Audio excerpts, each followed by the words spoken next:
Good morning. Now to say, oh, no, no, no, okay. Any games you don't come up? Is it that you're some now, because you're someone. The best American say, "Let's your office owner, Gabi and stories." And or the UEFA Champions League Team of the Week. Bye.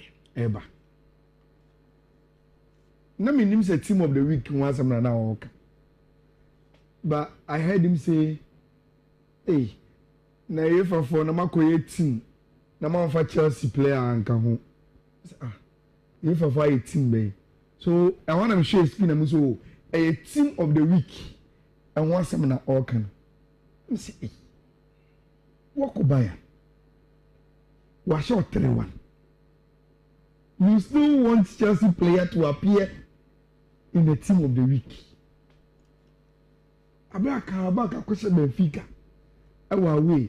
Barca Baba Newcastle on the fee. Inter question yes away. A lot of top Bayern are shout 3-1. There are a lot of players are more outstanding within the week. Our Champions League. Still Gabi's story on so can say we want to make it the Team of the Week for UEFA. Of a Chelsea player. I say Argentina Chelsea player in him. There was somebody poor fear. Player been pony a bit to make keys. Ebia probably. Anya kwaya. I saw friend no one can say be yano. Kupama ya. I saw ba no ba be yano. Kupama so. There o ye gidi biaza. Also Robert Sanchez.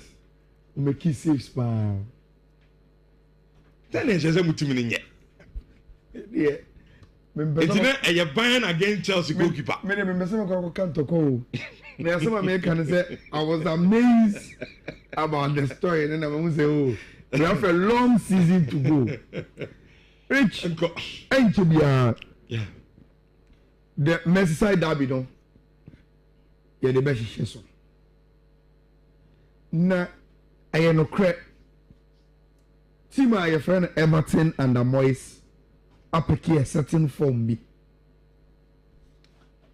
Now I would have associated with Fifi. Say Abia Everton bet me a BB and they tell Liverpool. But Rich, only if like a game in Kembo Anfield. Sekiyebo here wa Ebia enka Everton form ni ye so me hat team e fe no Liverpool form but at Anfield Rich even when Everton form ye class den Liverpool finds way to win and before me room no not official lineups about that. So these are not probable 11. This is lineup a new game. Jeremy Frimpong Mbo. And I say he's not starting. A Conor Bradley and a ball right back. With Kerkic and a Konate and Van Dijk na omu goalkeeper Alisson Damu. Oben Fifi wa Rich. Obenje for invert. Me so wa YouTube no fa ne to board no so na enkofo hu line up no na nya me ho asem na ye ka ade ye ka o screen so which we bench for invert for the Merseyside derby. I think I know why. The Merseyside derby is the most dirtiest game in the English Premier League. Too physical. And me so say Ogidi say the German international too soft for a game it say at least Manimbo McAllister and Soboslaya onim say omo they've played this derby, they know what this derby is about no omo then Salah Gapo and Abantia Efeno who go Iketike into enye Isaac and I started as a striker one nature YouTube bro. Yeah, I don't come and want me try YouTube nana. Offering into screen so we are speaking to a lineup and there is no shot of the screen. What is happening? Rich, this is the Everton team. I think I love something about this Moist Everton team. Rich, omo balance. In Idris Agana Guy and Gardner. Then they got Gisby Hall from Chelsea. And we have number 8 in him. And we have number 10 hall. And but Obieni said Gisby Hall is more of a number 8. It's a moment for though. Even though from Central, they are not too creative, but they are so difficult to play against. So compact and Jack Grealish as the roaming playmaker. And bonus second inside one. Rich, he is able to create. And then Mama say, you started Premier League in Chile. But the first player of the month, Jack Grealish in a really. It tells you the kind of impact or the and Beto will always give you presence. The only problem is say, Rich, I saw defenders be saying a Van Dijk when they come out of Mope. Why you want the one who bought me a bubble and then they also have the stature to deal with you. It's in a hour. Konate Van Dijk will deal with Beto as a striker. Then Anna Slot Aqua for a familiar tray of Gravenberch, McAllister, and Soboslai. I will need what it takes to play in the men's side because I am very, very physical. No? They will match this midfield of this blue or Gay and a Gardner with the physicality. No, Rich, Ndiaye is that guy for Everton. Unassuming, ghost attacker, and he seems to read the game warranty. Time across in the bubble box, he will be there somewhere around, position to pounce. Very, very dangerous player. Sagra Abrantini. Rich, the quality of this Liverpool team. Where you can take care of the bench. That promote players will be bench. Salah Mobo. Look at their quality. Lambert at the bench. Lambert at the bench. And see, you look at the team and you look at Omo bench. Now see Charlie, they have quality in their team to come in. And see, you have a very nice game. To be very, very nice. But I think say Liverpool always have a little bit of quality there. Game no stretchy. Na Omo de no ato Everton for the bottom. Na Omo fa we no ewo na Omo ediko. It's the big one. And then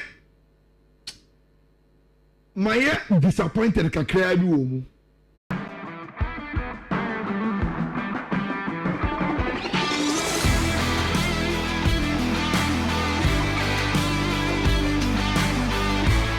I'm saying pay the underdog tag. I want it. No, I think say Udo Onuma mo team no. Okay. Udo Onuma. Okay. Okay. Rich. Game we. Their first two basic and your maybe. Me be saying in a team against Number 1. Before the start of the season, no. Adia Banko na enkofo hwe ni mu say this time around a bit me advantage to Manchester. I say they are not in Europe. Not in any competition in Europe. Enti Man U bo Champions League. Ono ombo Europa. Ono ombo conference. Enti mo Europe no mo koba.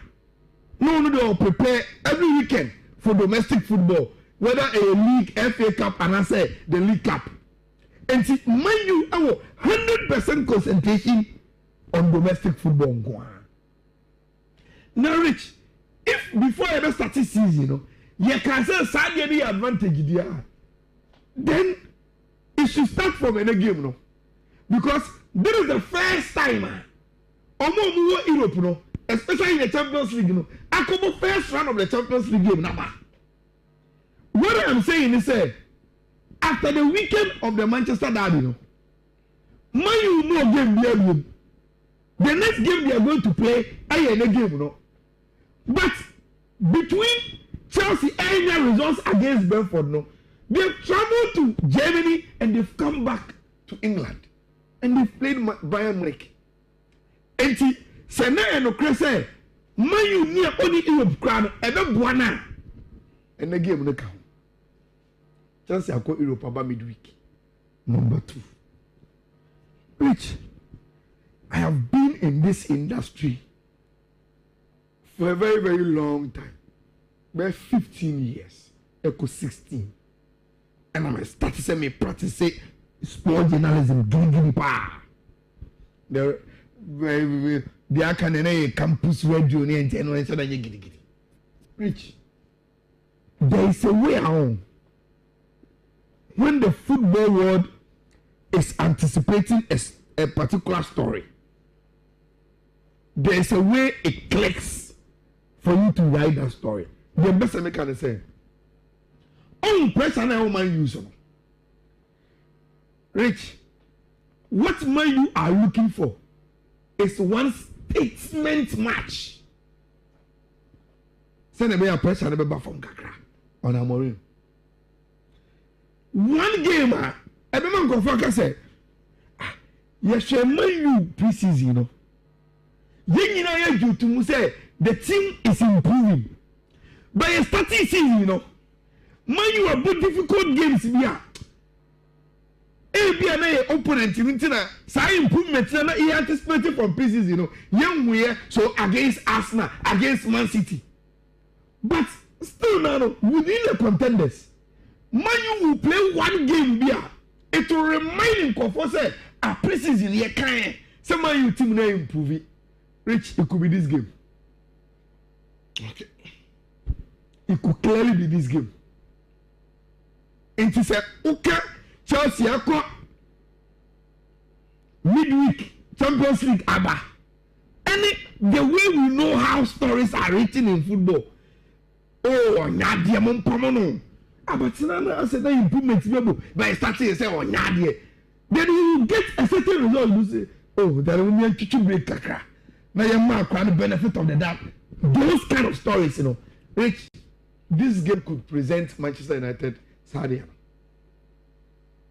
Now, with those two things now, Maka. Rich, any man you want to one advantage you. Chelsea so motivation me. On the last 2 games, I'm share you. Yeah. And against Brentford, against Bayern. And Chelsea are called FIFA Club World Cup, Baba. Now all of a sudden, they are world champions. And that's, they will do very, very well this season. More players, more Tom Crabbe player, more body a very, very good team. Rich, the only thing that Mama Chelsea are leaving to the expectation is to be consistent, Kaka. And that consistency, you can't play 3 games without a win. Over 3 games without a win, with that expectation now, people will start dropping it. Because you Charlie, maybe a team no can and Sada Nyasa. And Chelsea Susu and Sir of the panel to bounce back quickly to winning ways. And Chelsea himself rich after not getting a win against Brentford, after losing to Bayern. Some person bouncing back. Old Trafford there. Big statement. You have the theater to dream, and you can dream to bounce back. No rich. Ebani say, and a Chelsea match the graphic. Oman to see Obia say the bad boy Ganacho. Mind games. Fantastic. No problem. Until they know how to play the mind games. It's a way to Manchester acronym. Open case, oh, my man required their friend a rival watch. No call her the Chelsea for the Eddie Bar. Rich, the moment you go to their page, the first thing you see is your old boy. And I'm not too graphic to say, we are coming to Old Trafford with him. Now, Rich, beyond that, Metier is over Esca. And he seems to understand what this game stands for Chelsea for no. So we a coach, Rich, you don't lose momentum. You create uncertainty in your dressing room. And Maesca want to avoid that.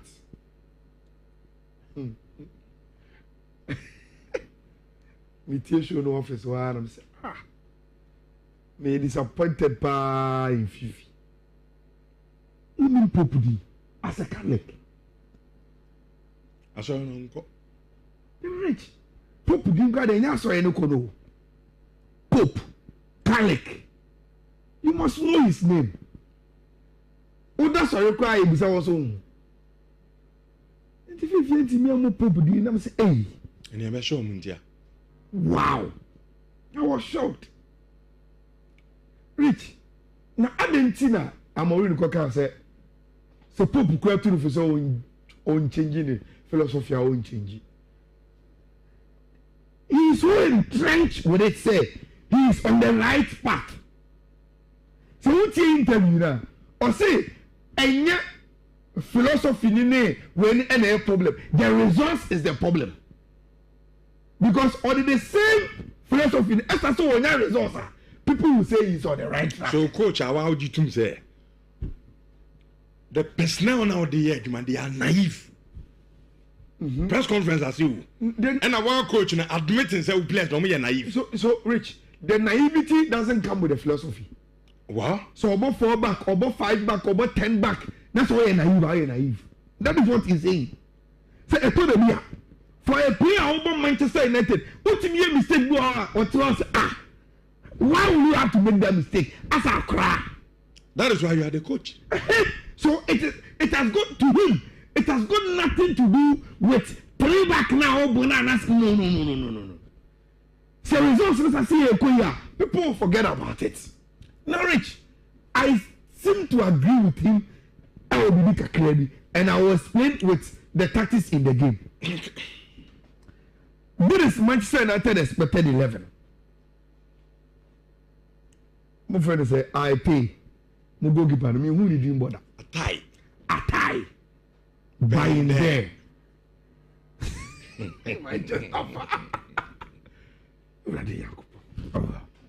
So buying there with Motrebak, Yoro, Delete, Luke Shaw, Dogu Mazwari, mo wing backs for.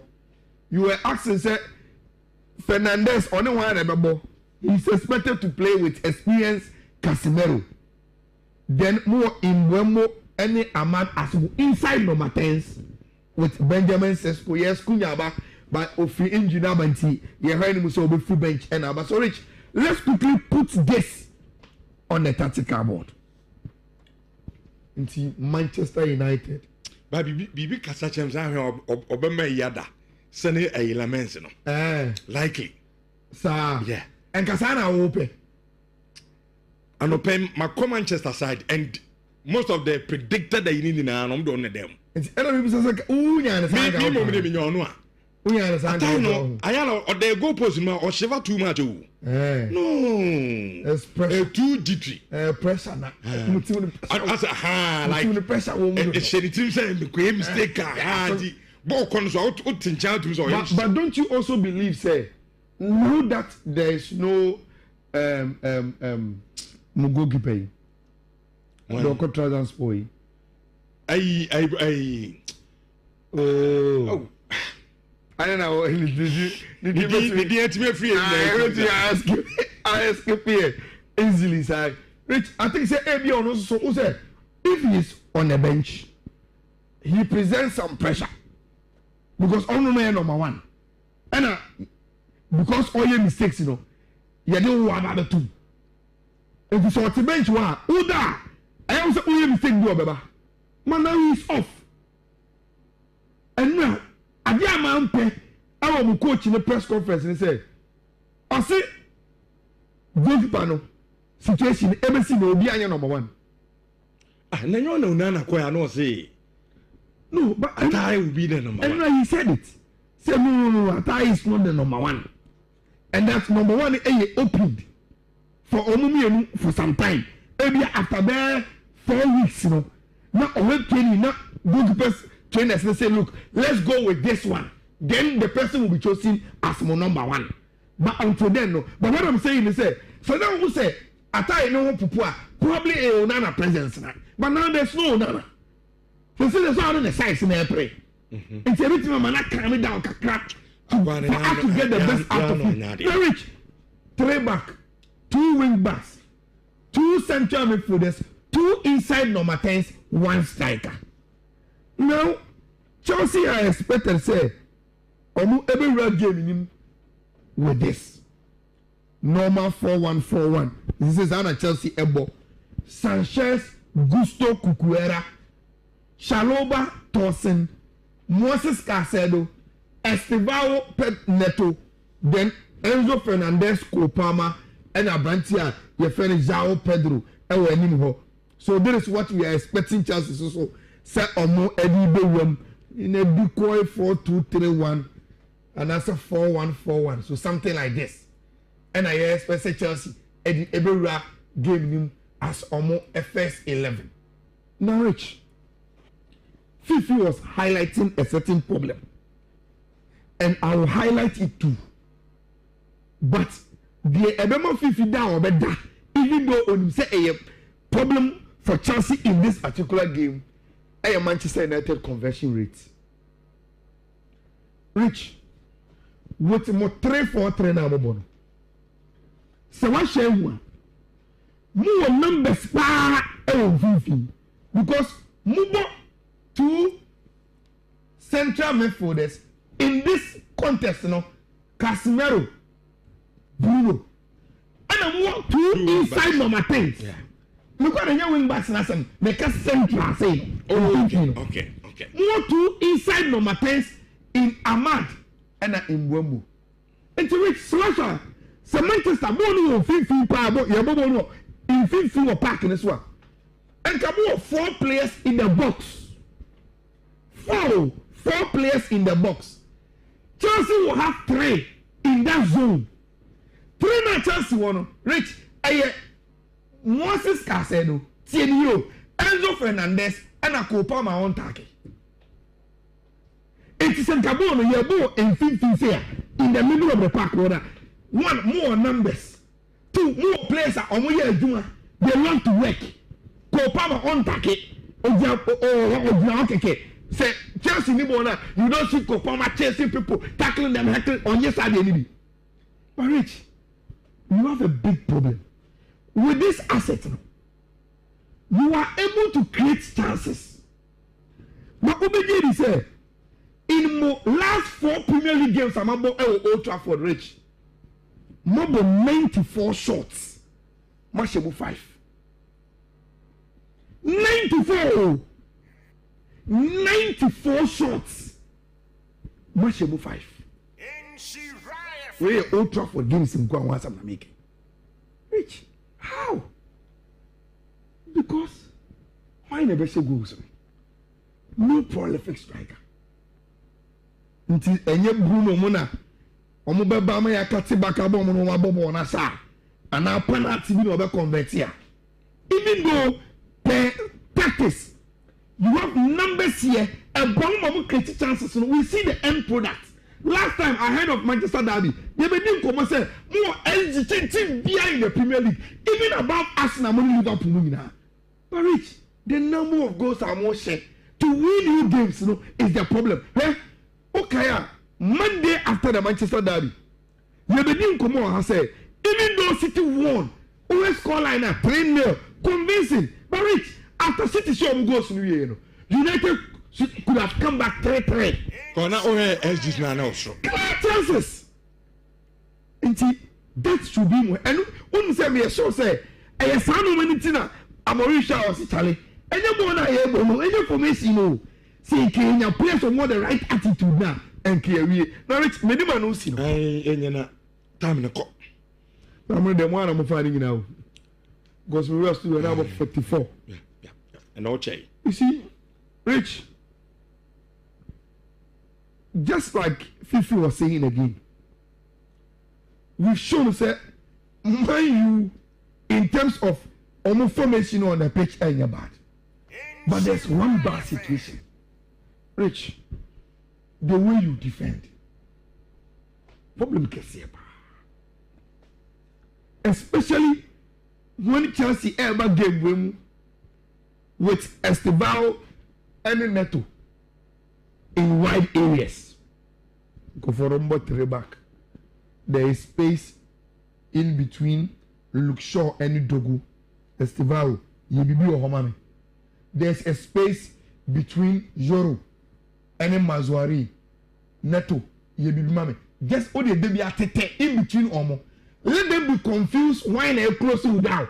Make it so you are always in between Omo here. Oji pass then you have 1v1. And 1v1 now one. And yet against a 4 back. And against a 3 backer.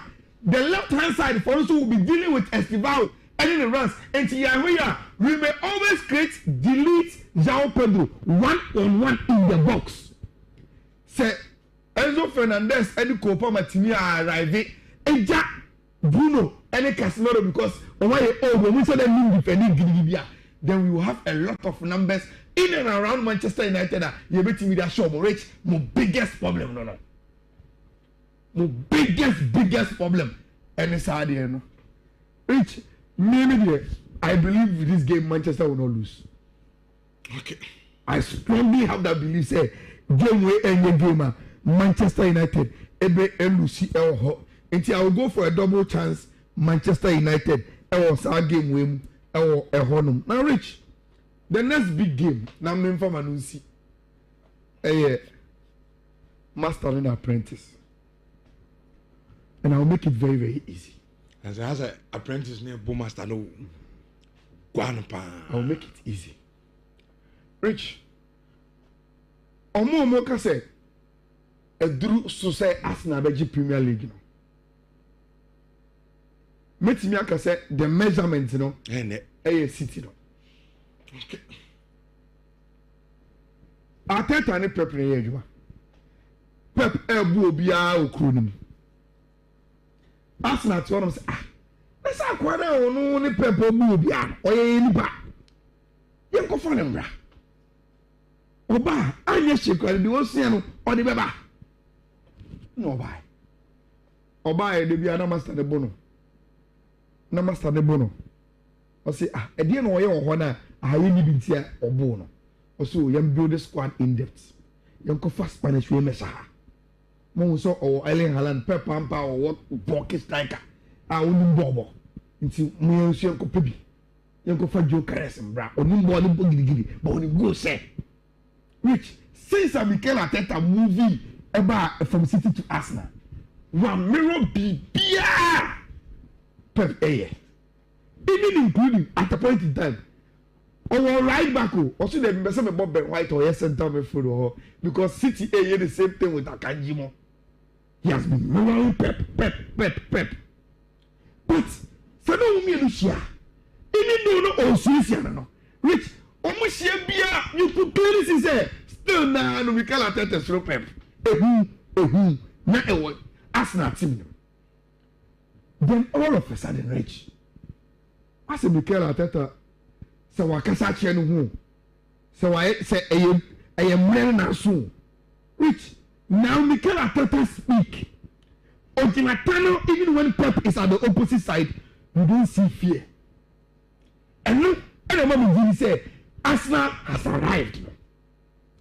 Pep say, or did he say omo momentum pa they are in a good shape for that game way Emirates. Because after losing to Brighton Hove say no American when you Manchester Derby win when you a very good win against Antonio Conte the Champions League him and Oji said they are in a good place.